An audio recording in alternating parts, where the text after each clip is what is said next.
you for joining us for this webinar jointly hosted by the New York City Department of Health and Mental Hygiene and the Infectious Diseases Society of New York. I'm Adam Ratner, President-elect of IDSNY, and I'm joined by Josh Nosenchuk, current IDSNY President, and Dr. Mary Foote from the New York City DOH. We're grateful for the enthusiasm that the ID community has had for the last few months for these webinars, and our goal is to continue them on a quarterly basis with topics expanding beyond COVID as the situation permits.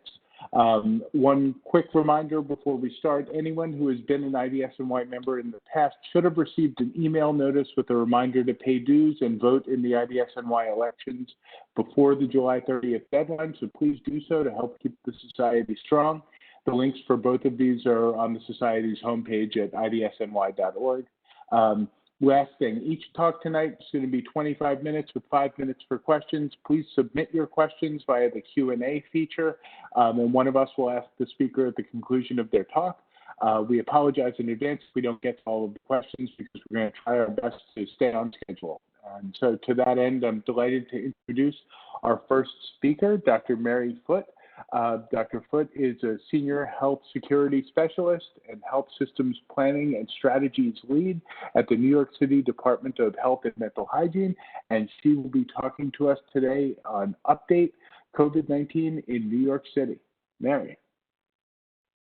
All right, thank you so much, Adam, and I did pay my dues already, so thank you for the reminder.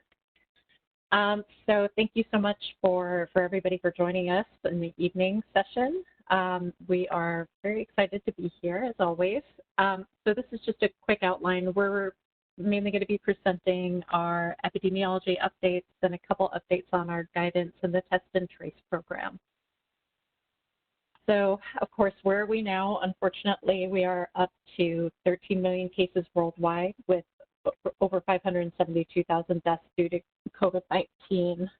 Many of the U.S. states are now unfortunately delayed, but are now starting to implement face covering requirements and other restrictions after seeing a dramatic increase in transmission in many parts of the country.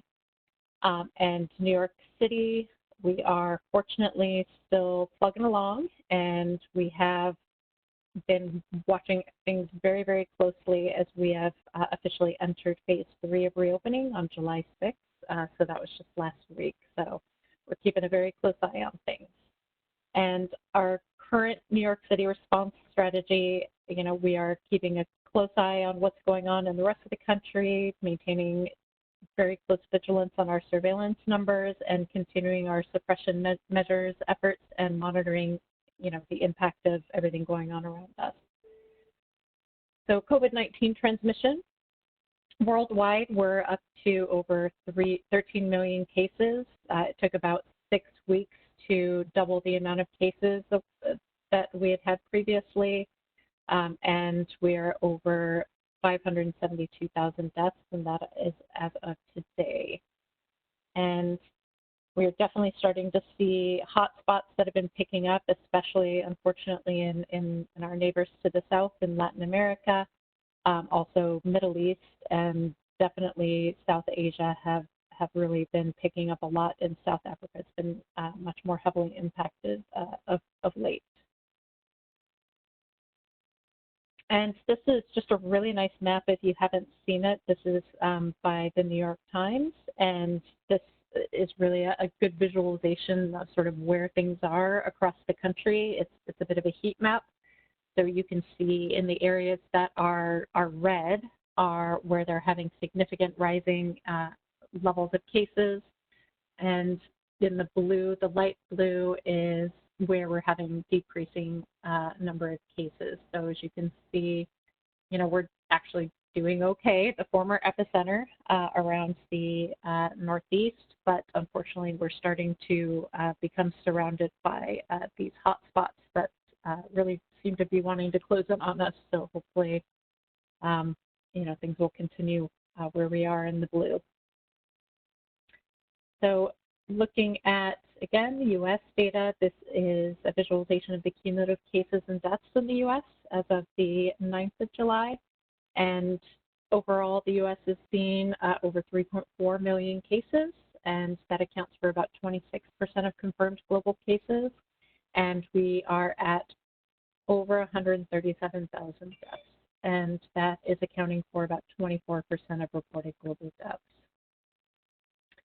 And where we are in New York City, that's fortunately a little more encouraging than what we've just mentioned. We are cumulatively at a case count of about 215,000, actually almost 216,000. We had overall throughout the course of this so far about 55,000 hospitalizations, confirmed deaths over 18,000, and adding on another almost 5,000 of probable deaths. And the probable deaths are counted from death certificate reports. And that was largely sort of from the earlier phase of the surge before we had widespread testing available. So that is how those are categorized. And just looking at this, so again, you'll see case counts at the top, hospitalization, which is, a little bit lagged behind the cases, and then because it takes a little while before somebody is diagnosed, before they end up getting hospitalized oftentimes. And again, the deaths, as you'll see, also there's about a 2-week lag behind hospitalization with the deaths. But in all measures, we have been in a steady state of decline. And this is a newer visualization that we have been monitoring closely. This is looking at, so basically, this is as everybody is talking about, oh, our cases are going up because we're testing more.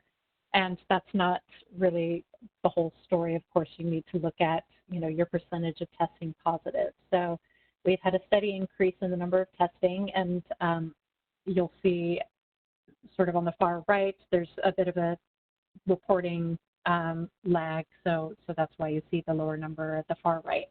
And then we've had a very steady decline in the percentage testing positive, which is exactly where we want to be. So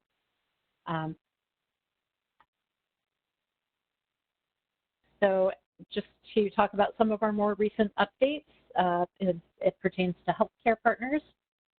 We had a recent guidance come out on number 20 a couple weeks ago that gives some new recommendations on personal protective equipment and identifying and managing COVID exposures in the workplace and exclusion after a potential workplace exposure to COVID. So really this is based on during suppression, we're, really focusing on identifying and excluding now healthcare personnel now that staffing shortages have been relatively stabilized. We're now asking to move back towards excluding potentially exposed patients to limit as best we can potential asymptomatic spread. And so, and again, these guidance that we're going to be talking about is aligned with recently updated CDC guidance as well. So the PPE guidance, again, I'm sure everybody at this point has already well implemented this, but again, we're continuing to recommend universal source control. So anyone entering healthcare facilities should be wearing a face covering or face mask. If they do not have one, they should be offered one, and all healthcare staff of the facility should be wearing medical grade face masks unless they're, far away from interacting with patients or not in the patient care areas or around other colleagues. So in addition, and this was kind of a bigger shift, is in addition to universal face masking, the CDC has recommended that in areas of moderate to severe transmission to use universal eye protection as well as masks for all patient encounters. And we have adapted that recommendation for New York City. And part of the reasoning behind that, there's several reasons. One, of course, is that, we want to make sure that we are protecting our healthcare workers from potential pre-symptomatic or asymptomatic transmission. And we, just given everything around us, one, we have reopening. The reopening is going on. As you saw on that map, we're being pretty bombarded by the rest of the country increase in transmission, and we're expecting, of course, some spillover into New York. And also, we're really hoping to, get this equipment and these guidelines in place and have healthcare workers used to this kind of protection, getting us ready for going into flu and respiratory viral seasons. This is really, multiple recommendations to just really ensure, optimize our healthcare workforce protection as best we can. And this will probably, continue on at least through the winter flu and cold season. And then again, otherwise our PPE recommendations have stayed the same in terms of for care of stable routine care of COVID confirmed or suspected. We do still recommend gloves, gown, face mask, or an N95 respirator plus eye protection. And the additional change was that the CDC had recommended using basically full COVID PPE for any kind of aerosol generating procedure. Just again, unless you have a very recent test that you're confident in or very low suspicion, we really recommend to just make sure everybody's protected during any kind of aerosol generating procedure to avoid also furloughs. So looking at our updates in the exposure and exclusion guidance, the are now moving towards, if there are inadvertent healthcare worker exposures or exposures to patients, then we are moving towards excluding healthcare workers again, where there had been exceptions to that during, the peak of the surge until recently. Now that staffing shortages are really mitigated, we're hoping to go back to this to a more cautious containment approach. So I encourage you, if you haven't looked at it, to look at the CDC healthcare worker risk exposure risk assessment guidance. But this is basically the summary of it. So an exposure to a healthcare worker is defined as any of the following scenarios. So basically, if a healthcare worker has been in prolonged close contact with a patient who ends up becoming diagnosed as positive to COVID, prolonged close contact is now standardized to the definition of greater than or more than 15 minutes within 6 feet of a person. So that's if a healthcare worker was in prolonged close contact with a patient or coworker that ends up being positive for COVID-19, that would be considered an exposure. And also, if the patient was not, or the person with COVID was not wearing any kind of source control and the healthcare provider was not wearing a face mask and eye protection, so full kind of mucosal protection, that would also be considered an exposure if the person with COVID was not wearing a face mask or face covering. And then also, again, this is kind of the basis for the aerosol generating procedure recommendations. If a healthcare provider was not wearing all the recommended PPE, then during the procedure, regardless of contact time, that would be considered an exposure as well and would be recommended to furlough those staff for 2 weeks. And then this segues into our test, trace, and take care.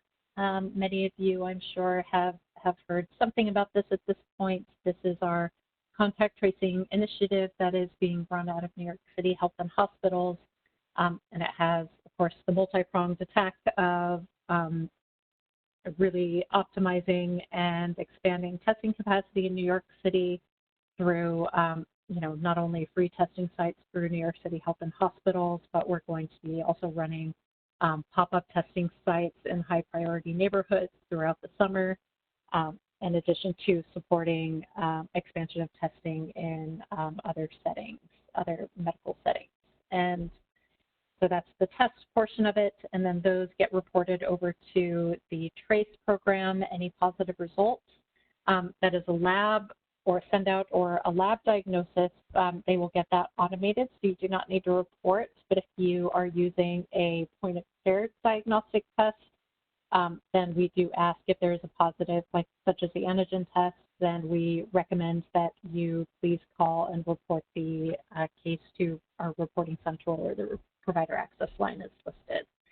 And when you are, testing and evaluating a patient that is potentially has COVID, then tell them, prepare them as you're doing the testing and evaluation that if they do test positive, this is kind of the sequence of events. They would be asked to isolate, develop a list of their contacts, and they should be getting a call from our trace program if the test is positive. But and ask them to please pick up the phone.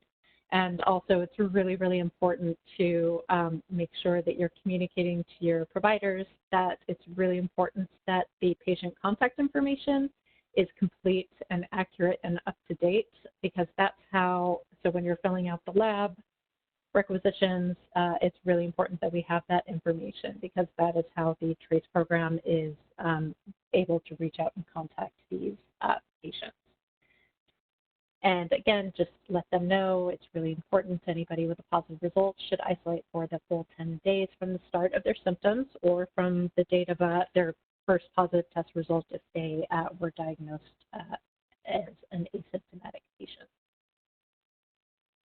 And test, trace, take care. I think we went through most of this.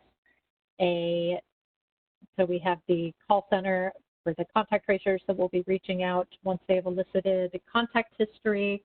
Then they will be able to follow up with any identified contacts, screen for symptoms, and also give instructions or guidance on where to obtain testing. So anybody that has been identified as a contact, we recommend testing regardless of symptoms. And that's where the take care part of our program is, and they will offer anybody that needs to isolate or quarantine based on contact or diagnosis. They can be offered wraparound services to safely isolate at home. For example, if they live alone and can't leave, we can provide food services and other support services. And if they are unable to isolate safely at home, such as they are in a high-density living situation, congregate living, or have a high-risk family member, loved one at home, then they can also access the free hoteling program. And that is all, the information is all offered to the patients once they are contacted by the TRACE program. And just an update on the travel warning. So that is based on the executive order from New York State, where that was initially issued on 6/24, and the list of impacted states that are eligible for the travel restriction continues to expand. So we encourage you to continue to look on the New York State website for the updated list. And the implications are that anybody returning from one of these listed states then will be requested to quarantine, regardless of whether or not you're a New York City resident or just a visitor. You will be asked to isolate or quarantine for 14 days. And there is the exception to this for the deemed essential workers, and healthcare workers do fall under that exception. So the recommendation is, if the facility is okay with it, they can continue to work. They need to be COVID tested within 24 hours of returning to New York City. And in addition, they need to be self-monitoring their symptoms at least twice a day, and they need to be actively monitored for symptoms and temperature check before any shift, and every 12 hours after that if they were staying on for longer than a 12-hour shift. So those are the current recommendations. And just kind of to answer some questions that we've gotten about, so how is this being enforced? It's really not being enforced. It's more, in good faith on our system. However, we do, if we do get the names of people flying in, we do get the names and contact information. And so those that are identified as arriving from these identified states will get a series of robocalls that will give them instructions about how to, what the expectations are about isolation and how to isolate safely, and give them information on how to access services if they need it while they are quarantining. And so, okay, so we talked about this. And so all of this is laid out nicely now on the New York State, in the New York State guidance. And we have an FAQ on our website. So if you need additional information on the details, you can take a look at that. And okay, and just so you know, again, this guidance is the healthcare worker exception is applicable to healthcare workers except for nursing homes. So the current nursing home guidance and orders about staying out of work if any potential exposures does still apply. So just as another bit of information for you. So I think that's it for our public health update. So I'm happy to answer any questions. Great, thank you, Mary. That was terrific. One question. So I know that this goes beyond DOH, but I think that something that's on many people's minds now is the plan for school reopening. And I'm not going to ask you about policy on school reopening, but what is DOH's current thinking about the schools, and how does the test and tracing plan impact that? What do you see, looking forward to when schools open? Yeah, so I mean, it's certainly, as you can imagine, still in progress, and I think I think we had some pretty solid plans, and then just over the last couple of days, there's been indication of some shifting guidance from the federal level that we will have to comply with. So how that's all going to play out will hopefully be more clear in the next couple of weeks. But, certainly the plan is to mainly focus on reducing, classroom crowding through, shifting schedules, rotating children that are coming in for classroom versus remote learning. And of course, there's very, very detailed safety plans being developed in terms of, infection control, environmental cleaning, and, screening the children, and also, how to identify, if they had potential exposures, how to ensure that those children are not coming into school or work. And that's all also part of a close collaboration with the TRACE program. Okay, thank you. Yeah, stay tuned. Absolutely. I'm looking at the Q&A. Do any of the other panelists have questions? Okay.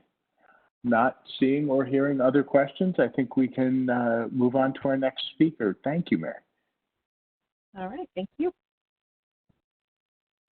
So we should be transitioning over to Dr. Priya Nori. Can you get control of the screen now, Priya? Yes. Oh. So we're really very excited to have Priya speak tonight. And in fact, speaking of schools, Priya has been helping with reopening of a few universities. And so she's a great resource if you need to run anything by. I'm sure she'd be happy to speak with you. But tonight, Priya is going to be speaking about antimicrobial stewardship during the COVID-19 era. Thank you, Priya.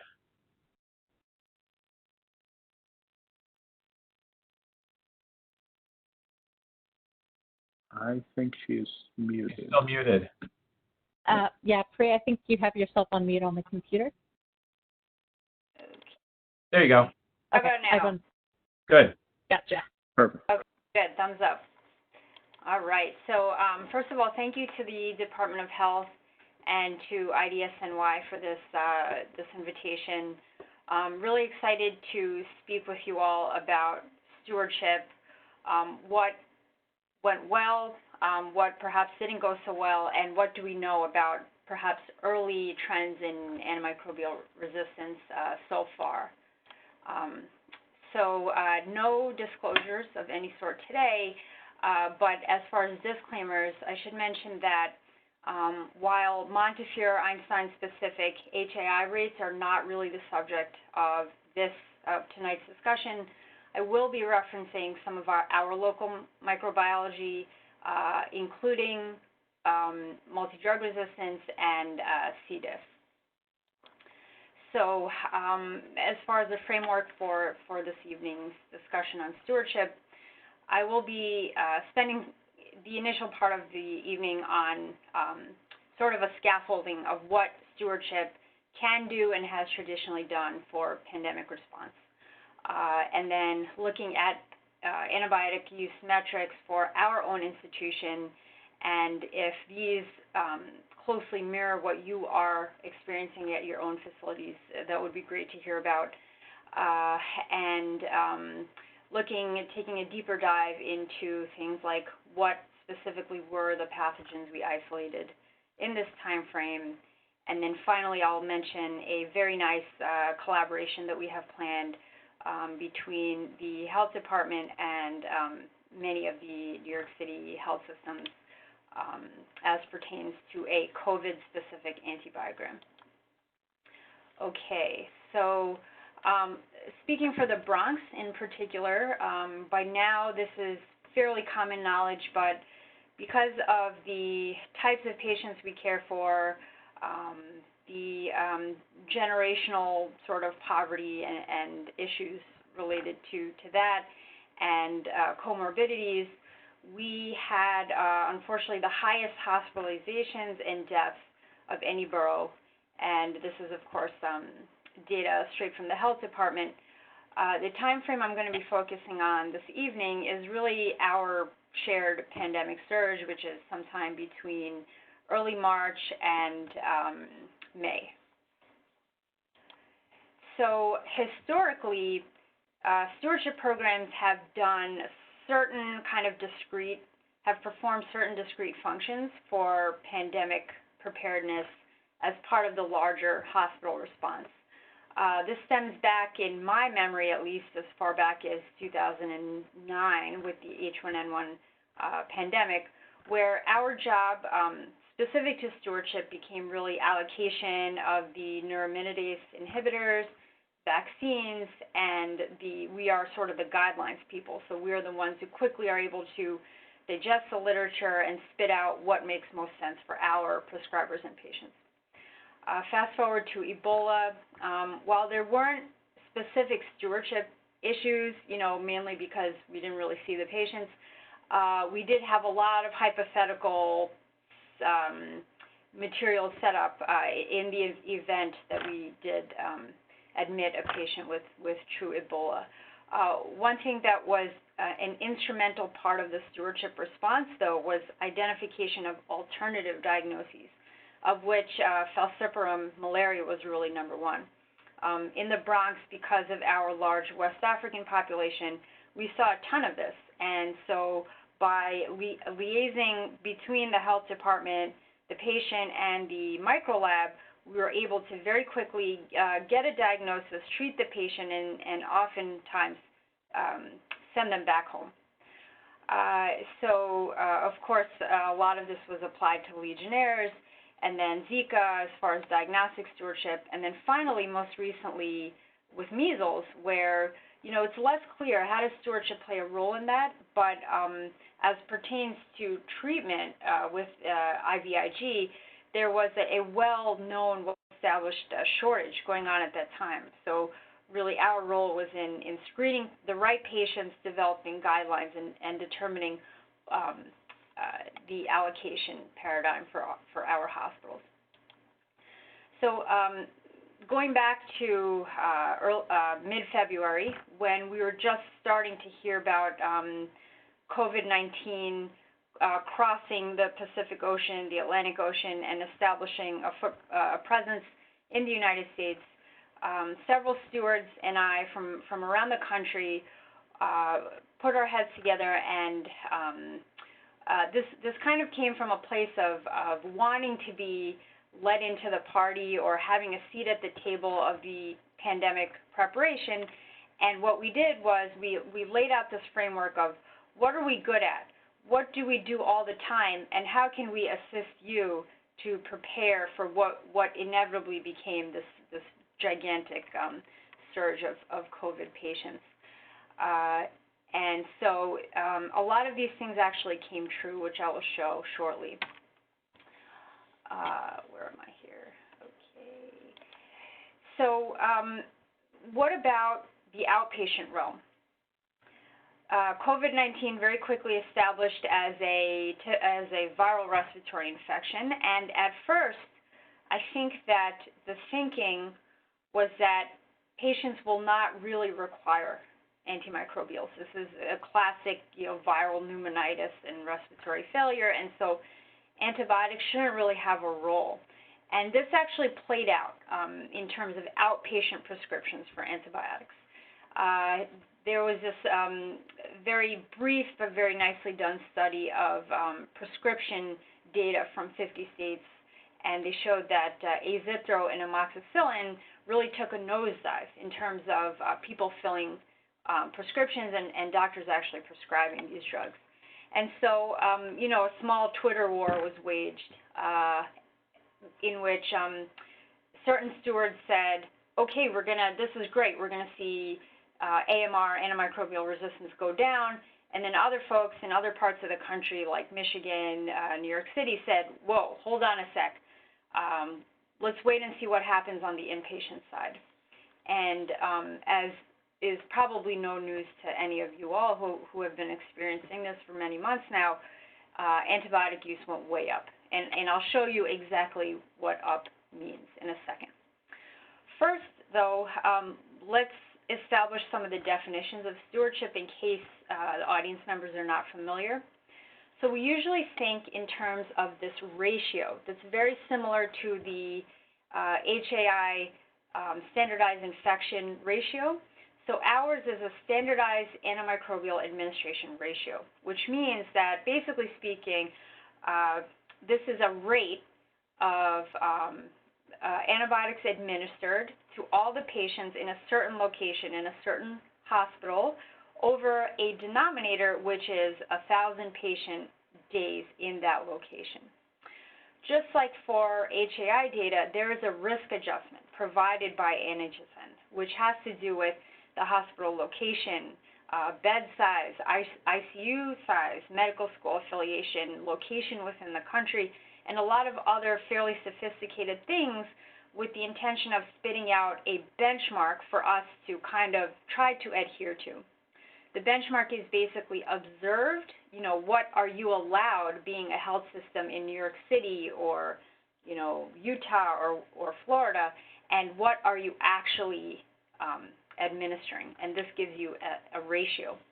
Unfortunately, because of everything that went on and the very rapid opening and closing of surge ICUs, there was not a predictable risk adjustment. And so all we have to go by right now is just a rate specific to our own region, perhaps, and our own facilities. So let's take a look.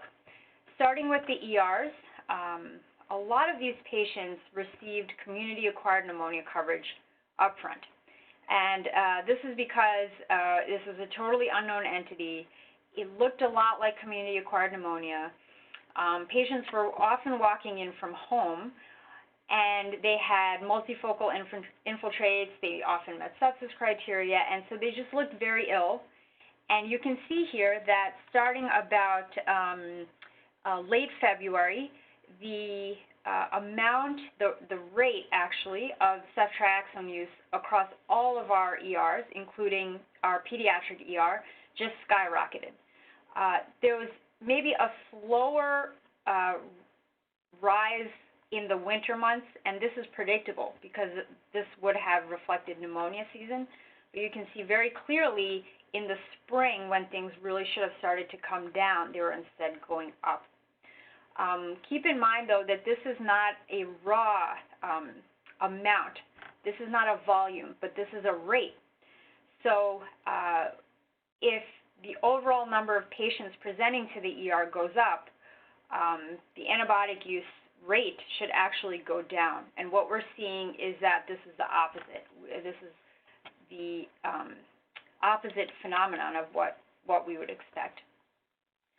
So I'm sorry, these appear to be PDFs. They're not flashing in the way that I hoped, but essentially these curves for broad spectrum antibiotic use looks identical to what I just showed you for ceftriaxone, which is that right about the end of February, early March, there was a drastic increase in the rate of prescriptions within our ER of Peptazo, cefepime, and vancomycin that all kind of tracked together in all of our emergency departments, including pediatrics, probably reflecting the fact that we were starting to admit adult patients to our children's hospital. What about atypical coverage? It's a little bit of a different story in that while initially atypical coverage was highly touted as having potential either anti-inflammatory properties, possibly antiviral properties, we really only saw the rate of prescriptions increase at one of our emergency departments, and this tracks basically one-to-one with the campus where we do not have an ID pharmacist, and so therefore we did not place restrictions on these agents.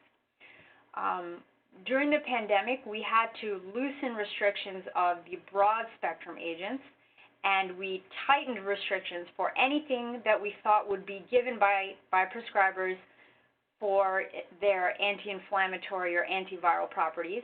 And so we kind of shut those down immediately, and you can see they actually, in the case of azithromycin, they declined, except at the one campus I mentioned. So then taking it a step further to the inpatient setting, probably less of a precipitous increase reflecting the overall patient denominator, which we all know exploded.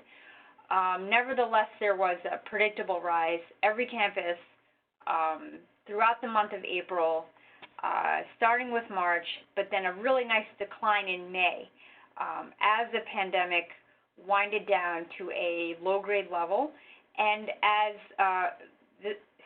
looks very identical to what we see year after year around this time of year, which is that the hospital's not as full, there are not as many admissions for pneumonia in general, ID consults, hospital census, and antibiotic use tends to go down in concert with this. As you can see, while a lot more patients were initiated on these agents, the average days of therapy or the durations that patients receive these did not change significantly. And same goes for vancomycin and several other of the drugs that we have been using heavily during the pandemic. Our number one agent, even before the pandemic, was IV ceftriaxone because it is not restricted, very easy to dose. Frontline prescribers love it because there are fewer perceived renal toxicities and the like, and you can see that the use went up dramatically. Days of therapy stayed consistent, but if there was one agent we were overdoing, it was ceftriaxone. And this is because, again, going back to the underlying prevailing thought process of prescribers, which is that patients may concurrently have community-acquired pneumonia. This is historically our number one drug associated with C. diff at Montefiore, and I will show you the C. diff story a little bit later on, but spoiler alert, it turns out that actually didn't really happen, thankfully. I just want to mention the Healthcare Association of New York State, which does provide us with some comparative data of downstate hospitals versus upstate hospitals, teaching hospitals versus not.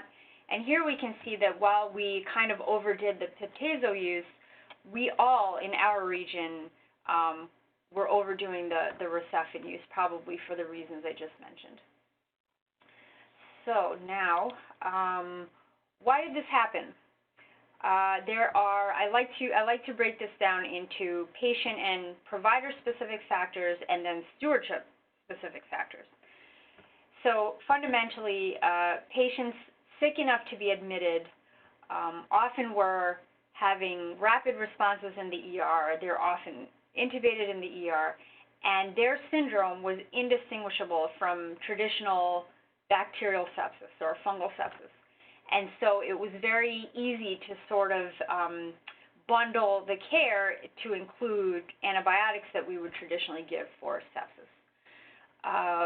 We all know that there were many, many issues related to deployment of non-traditional frontline providers, healthcare worker strain, burnout, increased ratios of patients to providers, less time actually spent with patients picking up on physical exam findings, and so pursuing somewhat of a bandage approach of just giving antibiotics empirically.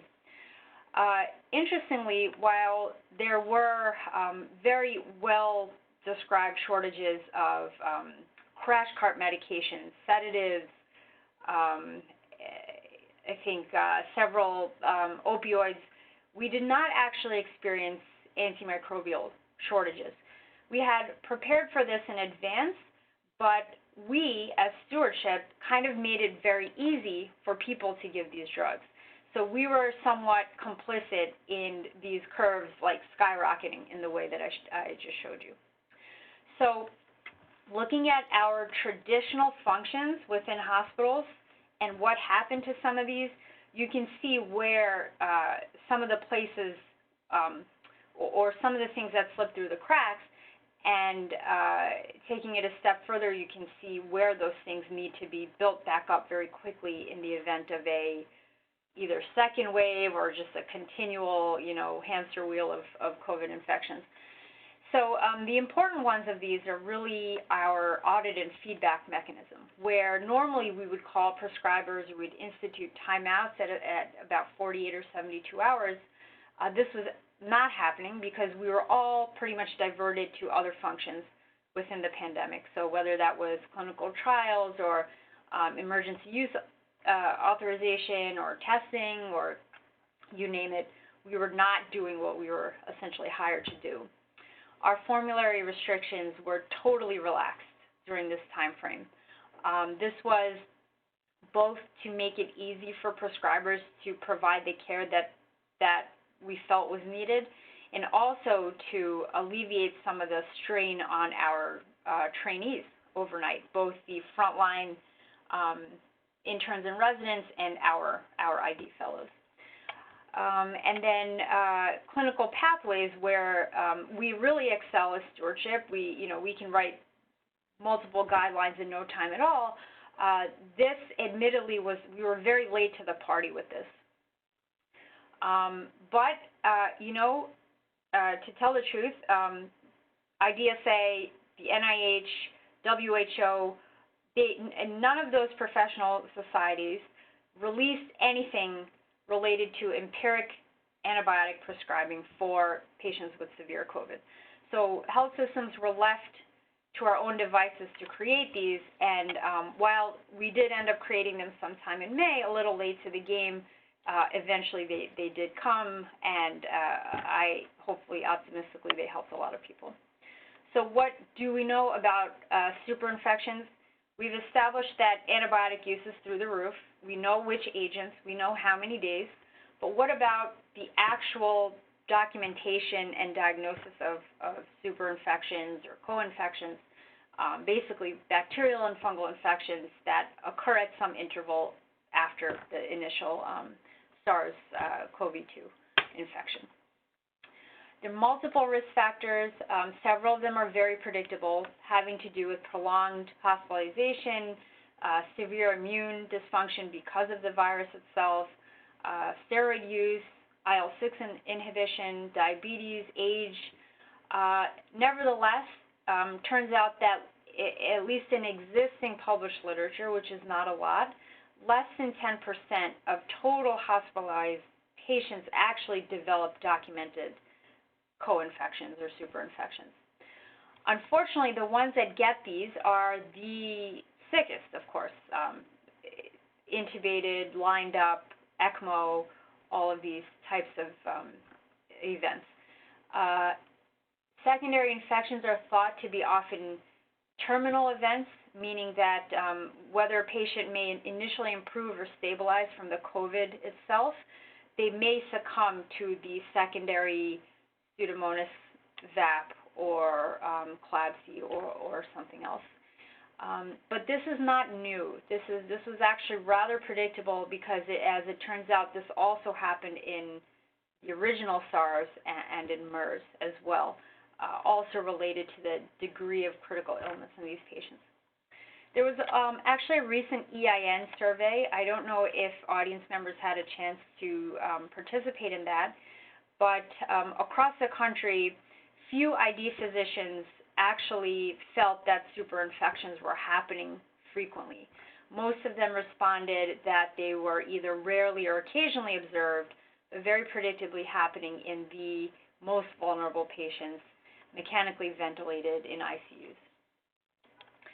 So there's not, we don't have a lot of data to draw from as far as what pathogens are appearing, what day into the hospitalization, what do these patients look like, and what is their outcome. But we have a ton of letters to the editor, perspective pieces, viewpoints, speculating on this. And this is kind of what we've been going by so far. So here at Monty, we decided to take a look for ourselves. Our frontline ID clinicians and ICU providers were alerting us and our infection prevention colleagues to some concerning activities in certain units, maybe clusters of certain infections, some of them being MDROs. So we decided to take a look at this ourselves and really dig in deep to our own ecology. And so we did a retrospective look back between March 1st and April 18th, so a period of about 6 to 7 weeks. We excluded any contaminant, so the coag-negative staph, the skin flora, anything that didn't grow on a repeated basis. We excluded oral flora, candida from respiratory cultures, and so we tried to be as pure as possible in the definition of infection rather than colonization. So tracking along with what is known about this illness in New York City, the majority of our patients were Hispanic and non-Hispanic Black, 60 years and above. And as far as distinct patients who developed co-infections, it was a very small percentage of total by that time point. So more than 4,000 COVID patients had been cared for in our system at that point, and only 152 had very clear clinical superinfections. And so this was a very low rate at 3.6%, which is pretty reassuring. However, when you take a look at their host factors and their outcomes, it is pretty concerning. So 152 distinct patients, but 21 of them had both positive respiratory and blood cultures, and often with different organisms. So they may have grown MSSA in the respiratory but grew Candida in the blood, or something totally unrelated. Nearly half of them received either biologics or acute systemic IV steroids of some sort. The length of stay was pretty long, was at least 13 days, and unfortunately 57% were deceased pretty soon into their hospital stay. So within about 6 to 8 weeks, the point at which we conducted the analysis, 57% were already deceased. The median time from positive SARS PCR to positive culture was about 6 to 7 days. I don't want to ignore that 26% or 22 distinct patients with positive blood cultures or clinical bacteremia actually had positive cultures at the same time as their COVID presentation. And this was with a variety of stuff, not just staph or strep like we see in influenza, but there were some gram-negatives, there were some other bacteria that we wouldn't necessarily expect. Some were community members, others had previous recent admissions, others were long-term care residents, so it was sort of a mix of everything. There was a small but again concerning amount of multi-drug resistance already observed within a week of presentation, both for the patients with pneumonia and bacteremias. And for the bacteremias, more than half had central lines, but again, the NHSN CLABSI definition is sort of a different story. As far as source of bacteremia, there were multiple, but one thing I should take the time to mention here, and would love to hear if some of you are observing a similar phenomenon, which is that the coag-negative staph transient bacteremias increased by nearly 2.5% in this time frame. And we think this is because of probably a decline in sterile technique, provider fear and anxiety, strain in terms of time spent with the patient, and just multiple factors that made it very difficult for providers to maintain the usual standards of care that they would have before the pandemic. Comparing respiratory patients, so those with respiratory co-infections to bloodstream infections, obviously nearly all of those with pneumonias were intubated, and about half of those with bacteremias. The white counts and the CRPs were very elevated as expected, but we don't know at this point, is this because of the secondary infection or is this because of advanced COVID illness? And we know that both of those increased significantly. The procalcitonin story from the small group of patients we looked at, admittedly, is less clear. It's not apparent to us at this point if this tracks along with the overall state of hyperinflammation or if this is actually a harbinger of some sort of secondary infection. What we do know, though, is that length of stay was dramatically prolonged because of these secondary events, and that whether you looked at VAPs or bacteremias, more than half expired. And this was, only within 6 weeks of presentation. So if we extended that a little bit further, this may be an even more frightening rate. Okay, so as far as the microorganism specifics, there were pretty much typical expected hospital-associated flora of a variety, but with special mention of Staph aureus and Pseudomonas. There weren't a lot of multi-drug resistant isolates, I think about 17 to 20 in all, but these seem to occur mostly in our Enterobacteriaceae. Unfortunately, there were an increased number of CREs, and among those, there were NDM class B carbapenemase producing E. cloakii in particular. And this is not to implicate us or to out us in any specific way, because of course at this point the health department is well aware of these infections, but really to try to figure out some of the risk factors in these patients and how these may have been prevented. So all of these were community dwellers, actually. None of them had either long-term care stay or travel to the typical areas, and the shortest interval was about, I think, 3 or 4 days that they developed, one of these patients developed an NDM infection, and they were almost invariably terminal events. One patient was ultimately chronically vented, discharged to a vent facility, and then readmitted, and is still in house, unfortunately. They grew the CRE as part of almost like a polymicrobial slop, so to speak. Unfortunately, there may have been also some transfer of resistance elements to closely related species like Klebsiella. A ton of antibiotic exposure preceding infection, and then even after targeted broad-spectrum antimicrobials, unfortunately, patients still succumb to septic shock for the most part.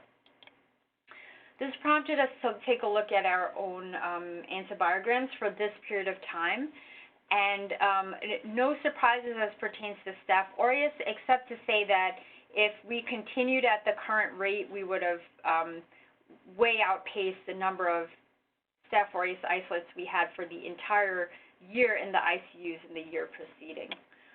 Likewise, for gram-negatives, while we didn't have a huge number of increase in isolates, you can see there's a lot of red here, indicating that for most of these species against most of our common antibiotics, there was a more than 10, sometimes 20% decline in susceptibility. So, of course, this is super concerning. This prompted us to collaborate with our local stewardship programs in the health department to set the groundwork for a COVID-specific antibiogram looking before, during, and after the pandemic to actually track what happens to our AMR within New York City due to the pandemic. As far as C. diff, I had mentioned earlier that it appeared to actually have gone down, and this may be due to increased hand hygiene and just increased in personal use of personal protective equipment. But also, we can't dismiss the fact that fewer tests were being sent, and this may be due to diagnostic confusion with COVID-related diarrhea itself. So, in summary, certain things went well. Stewardship was mobilized to do the things that we do really well in a number of ways, as pertaining to diagnostic stewardship, shortage mitigation, helping with clinical trials and EUAs, creation of guidelines, but a lot of things also suffered. And the cost of all this kind of deployment of stewardship expertise, was that we loosened restrictions. We did not have the ability to perform audit and feedback. We were losing track of our antibiotic use rates, and we were sort of late to the party as far as guideline creation, although those did ultimately come out. So the remaining questions include, are these truly terminal events? Although the rate that we observed was less than 5% of total COVID patients, are these secondary septic events from bacteremias, from VAPs, are these the cause of these patients' ultimate demise? So in order to do that, of course, we're in the process of looking at a set of match controls who did not develop these infections. And then finally, what is the deal with procalcitonin and COVID? Previously, we thought, okay, this is very specific to bacterial infection. This is going to help us. And then with COVID, I think a lot of that went out the window, so that remains to be seen. And so with that, I just do want to take a minute to thank the entire stewardship program at Montefiore Einstein. We are many members deep, as you can see. Special shout out to our founding member, Dr. Belinda Ostrowski, who's of course with the CDC now. And then all these wonderful people at Montefiore on the right, the health department, IDSNY, pathology, virology, micro, pharmacy, our infection prevention and control and epidemiology colleagues, the ID division. Special shout out to the ID fellows and welcome to any new ID fellows. And then finally, I can't walk away from this without a special mention to our stewardship colleagues at Mount Sinai and NYP, Drs. Dana Mazzo and Matt Simon, who we've been collaborating with just constantly throughout this whole thing. And really nice friendships and long-lasting relationships and bonds have been formed. So we're very grateful. So with that, I'll turn it back over to our moderators, and thank you once again.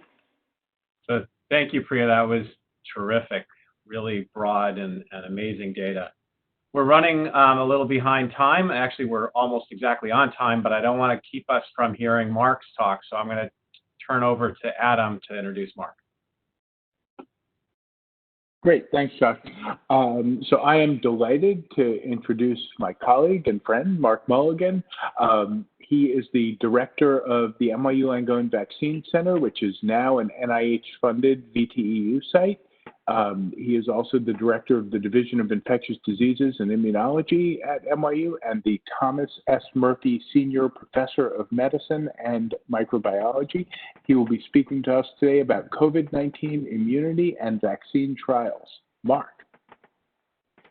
All right. Thank you very much, Adam, and thank you, Josh. I really appreciate this invitation, this opportunity to talk about immunity and vaccine trials. I'll show you my conflicts, and then we'll get right into things, and I'll acknowledge a lot of people doing the work. Here are the conflicts, and they'll be there. I think you're going to get a copy of the slides, and I won't belabor those, but some government funding, some industry funding. So the virus makes its impression on the immune system, just as it did in this cul-de-sac. And you see those large protrusions, and that's the main target of immunity, the viral spike. And so here's another version of the virus with that viral spike. Are you able to see my arrow when I move it? Oh, yeah. Adam, can you see my arrow when I'm moving it? No. Okay. Well, never mind. That's fine. So you see that at the top middle, the virus and binding to the well-known receptor, ACE2. And as a positive strand RNA virus, once it enters the cell and releases its genome into the cytoplasm, it can start translation and transcription of RNA, and it will then make new virus particles which can be released. And all of this is contributing to both the incoming virus and the newly released virus to the immune response. And down in the bottom right, dendritic cells gobbling up virus and presenting to T helper cells, and eventually help provided to cytotoxic T cells and B cells. And the ultimate objective then is to have an immune response, as shown in the top right here, where infected cells are destroyed, antibodies produced, and we get memory B and T cells. And I'll show you evidence for all or most of these. We are learning more, and there's not a lot published about cellular immunity thus far, but we're beginning to get a good feel for things. So let's take a look at a couple of patients. So these are the first 2 weeks after hospitalization for 2 patients that we saw in our hospital. And we had an opportunity to sample essentially daily plasma or serum samples from them. And if you just focus, let's say, on the patient on the left, this is the ELISA binding antibody against the spike protein, the S1 protein. So this is work done by Leland Lai in our lab. And you can see that the IgM, the blue line with the triangles, goes up. It peaks around day 15, 16, and starts to come down. And then IgA in green and IgG in red peak a little later and continue more flatlined out through day roughly 3 weeks here. And kind of the same story on the right. So these are 2 patients with significant illness in the hospital, and they're certainly mounting what looks like a robust initial antibody response over the first 2 weeks of infection. So binding antibodies against the spike. Well, let's look a little further out. These are 13 patients for whom we have multiple time points, and we're running, again, ELISA, kind of a standard benchtop ELISA against the S1 protein, which is the N-terminal part of the entire S protein. And you can see on the left-hand panel the IgM, and now we're kind of going out a little further, maybe 3 weeks, 4, 5, 6 weeks. IgG in the middle panel and IgA in the right-hand panel. So now we're bringing in multiple isotypes, not just IgG. And you can see the IgM, even by 4 to 6 weeks, is already starting to come down. Some of those curves look like they're coming down. So let's look a little further out. Let's look at another 6 weeks. And now you can see on the left-hand panel, the IgM, some of them have returned negative, and all of them are heading down.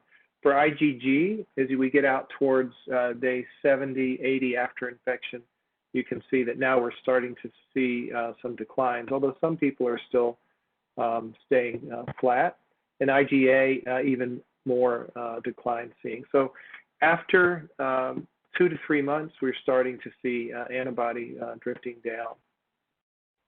Again, this is binding antibody. Well, let's look at what I've been showing you as the target. It's the spike protein, and letter B down here is just a graphic display. So this is the C-terminus of the spike. It's about 1,200 amino acids. There's a short cytoplasmic tail. There's a transmembrane anchor domain here. And then this would be the S2 protein. And there's a cleavage site in this area.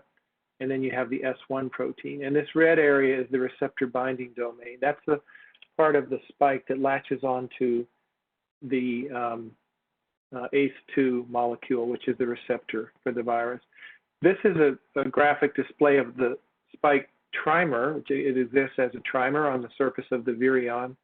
And one single monomer of the trimer is shown in this dark blue, and then there are 2 more in light blue.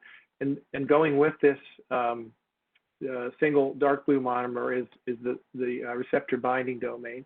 It's about 220 amino acids in length, so it's a relatively small part of the spike protein, but a very important part. And most of the neutralizing antibodies and epitopes are directed at or found in this part of the molecule. So this is a very important target for antibody for vaccine development. I mentioned memory. So of course with vaccines, what we're trying to do is induce memory. Well, does memory B cells in this case occur after natural infection? So again, this is work from my lab, unpublished, Leland Lai and colleagues. And you can see in red convalescent patients, so these patients are 1 to 2 months after their infection, and they are making a memory B cell response in the range of 0.5 to 1.5% of all the IgG producing B cells that we can detect after a 6-day stimulation are producing specific antibodies to, in this case, the entire spike ectodomain, S1 and S2.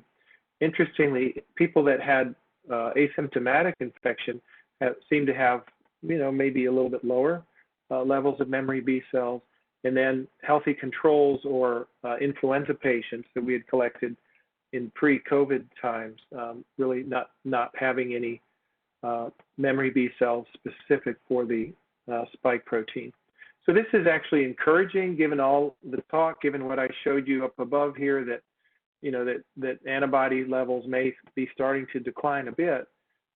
Very important to keep in mind that we've got memory B cell responses that appear to be present in convalescent patients. This is more recent work in our lab from Dr. Marie Simanovic-Golden and colleagues, and we're using a published reporter virus that makes a green color with the virus infect cells. The uninfected cells are blue, as shown over there on the top right. And you can see here, and this is a single patient at 2 different time points. So I'm sorry I don't have a pointer, but in the top 3 rows, day post-onset 28, so that's 28 days after symptom onset. The next 3 rows down, DPO 53, or the 53 days after onset. And you can see, if you look where the blue transitions to green, you can kind of get a sense that you might have an IC50, 50% loss of the green dots at about 160, the titer of 160 at DPO 28, and already at DPO 53, that's probably down to 180 or something like that. And we're still working to finesse this assay a little bit, but it's actually looking quite nice initially. And down at the bottom are the binding antibody titers, and clearly IgM has gone down. IgG was pretty stable actually, and IgA has gone down, just as a comparison. In general, many groups that have published, and certainly what we've seen so far in the lab, there's a pretty nice correlation between binding antibody and neutralizing antibody. So again, this neutralizing antibody will prevent the virus, probably through attaching to the receptor binding domain, prevent the virus from attaching to its receptor and avoid infection of cells. This is a paper from Long et al., recently published, and it's showing sort of the same thing that I've shown you already, either in the left-hand panel for binding antibodies or in the right-hand panel for neutralization. The pink dots, the acute phase, the blue triangles, the convalescent phase. So the acute phase would probably be in the first 10 to 14 days, convalescent phase 1 to 2 months after symptom onset. And you can see binding antibodies start to come down a bit, as do the neutralizing antibodies.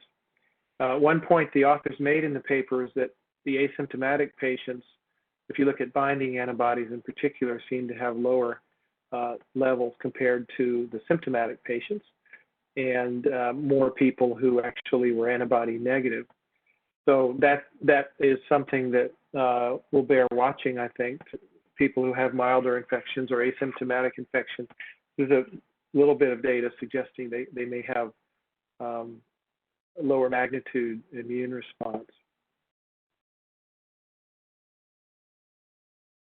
What about cellular immunity? So this was a recent paper from Alex Sete and Shane Crotty, and Grafoni was the first author in the primary report in Cell, and they've just come out with an editorial in Nature Reviews in Immunology.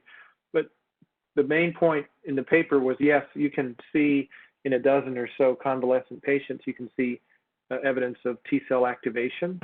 And they also looked at normal volunteers who were samples from pre-COVID times, people that had not had infection, and they can actually see some T-cell reactivity. Up to 20 to 50% of unexposed study participants had significant reactivity against SARS-CoV-2 peptide pools. Interestingly, the non-spike was greater than the spike targeted. That makes some sense. These non-spike proteins are less subject to immune evasion and mutation. This is an RNA virus, so prone to mutation, and probably more conserved. So what this probably represents, as the second bullet up from the bottom says, is T-cell memory to common cold viruses, the 4 seasonal coronaviruses, which I've listed here, that we've all heard so much about. So there may be, this is some evidence for cellular cross immunity that has the potential, as we say in the last bullet here, to impact either disease or vaccine. And so there's a lot to be learned about this. So this is a slide about pre-existing cellular immunity from seasonal coronaviruses, and also just mentioning that in this paper, they published some of the first evidence for T-cell responses during infection with this coronavirus. Not surprisingly, but they've shown that. All right, so I've spoken a bit about immunity, and clearly there is a robust immune response. We've got to learn about the duration of that immune response. We have some subjects now that are about 110 days out, and we're following over time, and we'll continue to follow that in our natural history studies that we're doing. All of this is very important for the vaccine field, and I'm going to spend the last part of my time talking about vaccines. So phase 2 shown here, also part 2 of my talk. There are a variety of platforms for vaccines, a variety of immunogens. I'm not going to go through this whole slide, but you'll have this. Up in the very top right, you see that I point out that the viral sequence was published on January 11th, and the very first vaccines out of the gate were the genetic vaccines. This is a flexible, rapid, scalable platform, so RNA, DNA. So in March, and then in April, the RNA and the DNA studies were begun. And we already have some information coming out about these phase 1 trials now, just a couple months later. It's actually quite amazing, and I'll share some of that information with you. Third bullet down, recombinant viral vectors, another platform, adenoviruses generally. And then there's a subunit proteins and, of course, whole killed viral vaccines. The immunogens for all of these thus far that I'm going to talk about tonight and that we have some human data for are all spike protein directed, either the whole spike or the receptor binding domain.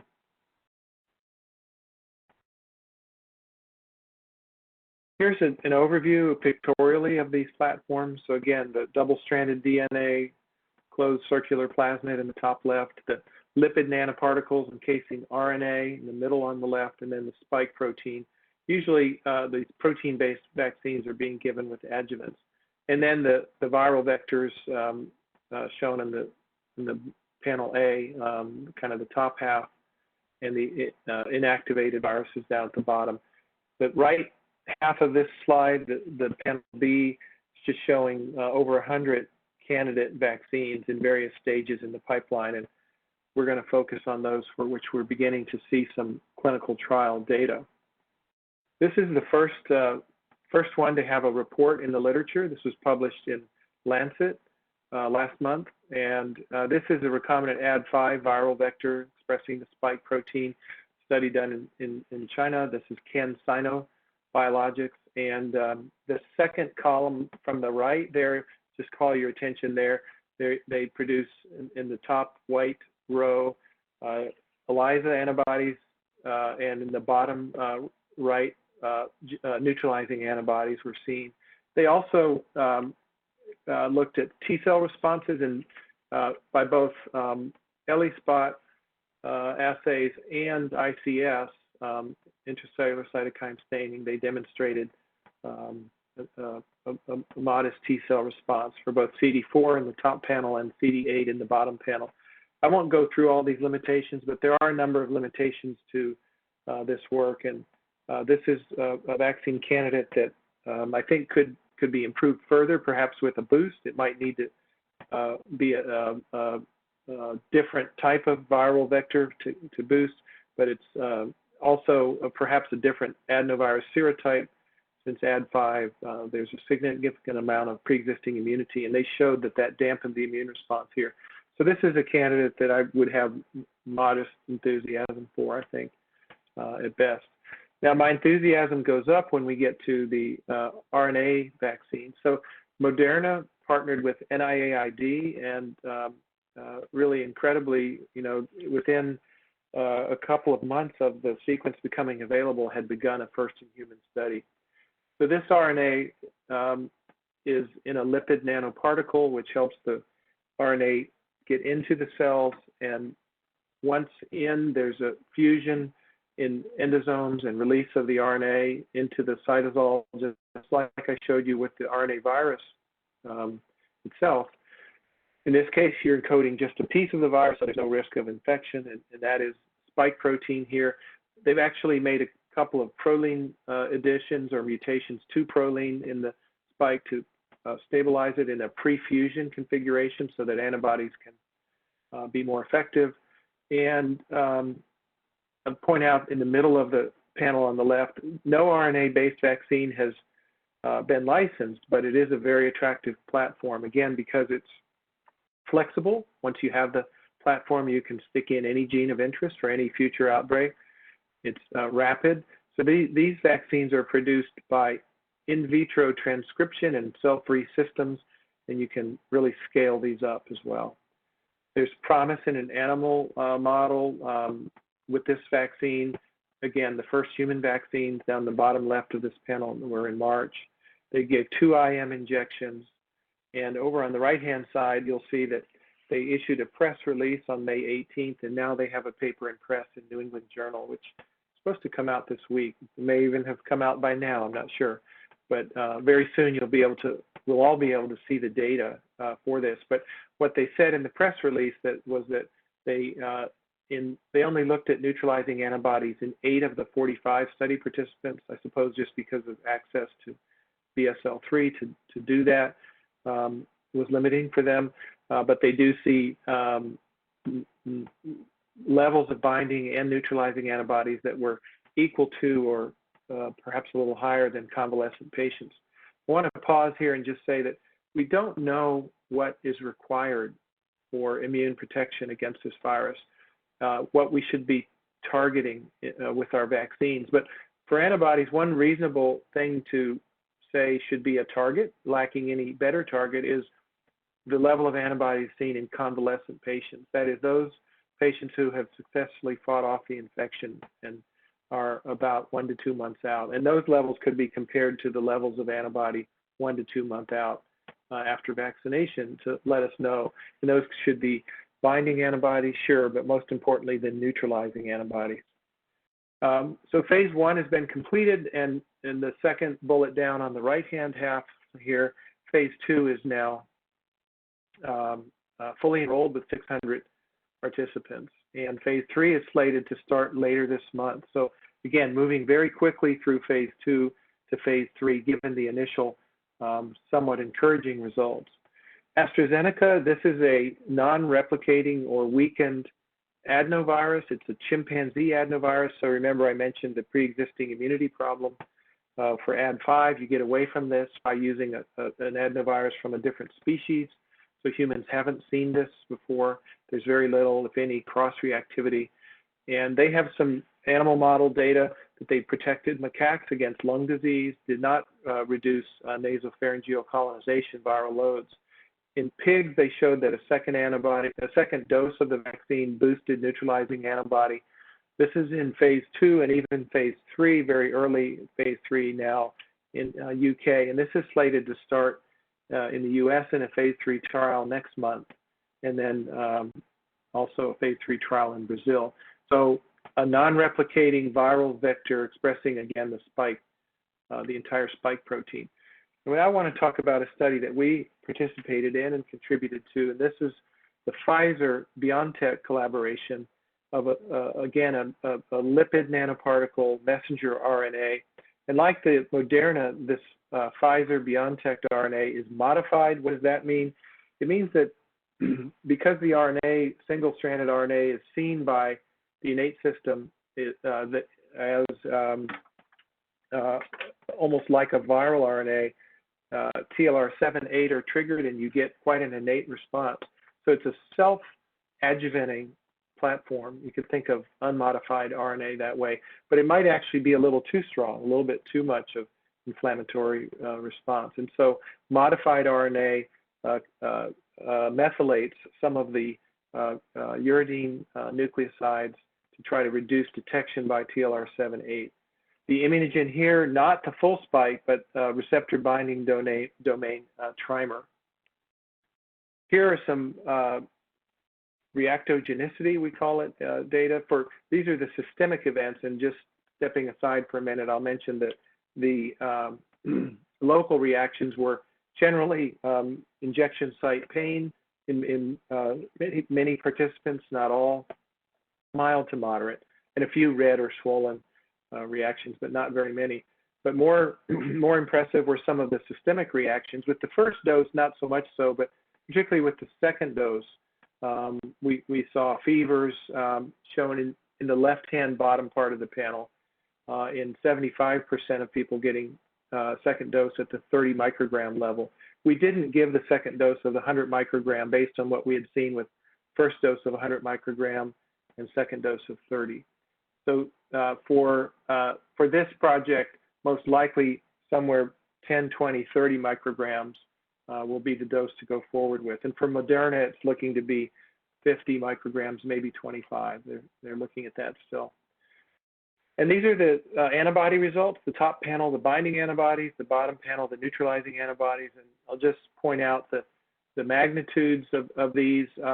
In green are the low, medium, and high dose of the RNA, and in black are the human convalescent sera. So again, maybe a benchmark. We'd like to equal or exceed that. And you can see for binding antibodies, we do exceed that. Remember here for the high dose on the far right green, there was no second dose given, but for the two left parts of the panel, second dose was given at day 21, and you can see a nice boosting response for binding antibodies. Maybe more importantly, let's call your attention to the lower panel, the neutralizing antibodies. Again, on the far right of the lower panel, the 94 being the human convalescent sera, geometric mean. And you can see that after 2 doses of 30 micrograms, even 2 weeks after the second dose, in this middle part of the lower panel, titers, geometric mean titer of 437, about roughly 4 to 5-fold higher than with the human convalescent sera. So I think that's encouraging that either at the 10 or the 30 microgram dose, we're seeing 2 to 4 to 5-fold higher titers of neutralizing antibodies. So I think for a first in human study, we showed here that at a dose of vaccine that was tolerable and safe, we were able to induce antibodies that would appear to be of a magnitude and a quality that would be of interest. I'm just going to close by talking about the process and organization of the vaccine effort in the U.S. You've heard about it. It's called Operation Warp Speed, a government-private partnership. And there's a COVID prevention network that many sites in New York will be participating in, using harmonized vaccine protocols to compare probably 5 different vaccines in phase 3 efficacy trials, each of which will have 30,000 participants. And this COVID prevention network has its own logo now, and they have a website now that's up and going, which is in blue down at the bottom of this slide. So I won't belabor this given the time, but July, Moderna; August, AstraZeneca, that's the Oxford vaccine, the weakened adenovirus. Soon after that, J&J with another adenovirus spike candidate, Novavax, and Sanofi, a couple of subunit proteins with adjuvants. I mentioned Pfizer. They're doing this not inside the government network, but as an industry-sponsored trial. And the phase 2 will launch likely next week, and the phase 3 a little bit later in July or early August, I think. Really want to pause on this second bullet up from the bottom just for a few seconds to say that we must enroll in these phase 3 trials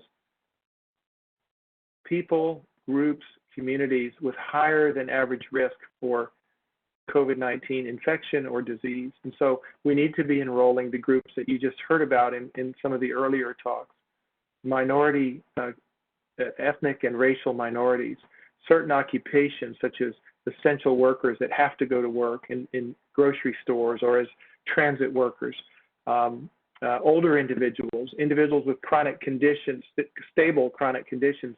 Those are the people that all of us who will be looking to enroll hundreds and hundreds of participants in these phase 3 trials that are coming up will need to be reaching out to, starting right now, for community engagement and education, and then ultimately to talk about the R word, recruiting, once we have trust and a relationship established with these communities, occupational groups, unions, etc. There'll be a clinical trial participant registry at the website, so participants can go in there, potential participants can go in there and leave their information, and it'll hook them up to the nearest site. And here are the sites I've shown you for the Moderna trial starting this month, the sites that I'm aware of that will be beginning. So Weill Cornell Uptown, Cornell Chelsea, Meridian Clinical in the Bronx. And then starting next month for the AstraZeneca Oxford Rochester in upstate, and then New York Blood Center, Valhalla, Bronx Prevention, Columbia. Point out that both Magda and Ann in Rochester are the national study PIs, so we're very proud of that. We have them both here in New York. And then we'll have up to 5 vaccination locations in the NYU Langone Vaccine Center. And last but not least, just my plea for adherence, and I won't read through all this, but I'll just point out this interesting name on this beer, which I won't say in the public environment, but you can read it yourself. And, let's stay strong. I think the key question is it essential? And if it's not, we shouldn't be doing that, particularly in the many states where they have a real problem still. And with that, I'll move to my acknowledgement slide, and thank you for your attention, and thanks to the organizers for this chance. Mark, thank you. That was fantastic. Given the time, I think that we are going to forego questions, but I want to take this moment to thank all of our speakers and to thank everyone for attending. We're hoping to do these webinars quarterly going forward, and so there will be news of more of these soon. So thanks to everyone and good night. Thank you guys very much. That was terrific. Thank you, Priya and Mark. Good to see you, Adam. Yep, great to see all of you. Yeah, thanks everyone. Till next Thanks, time. Harry.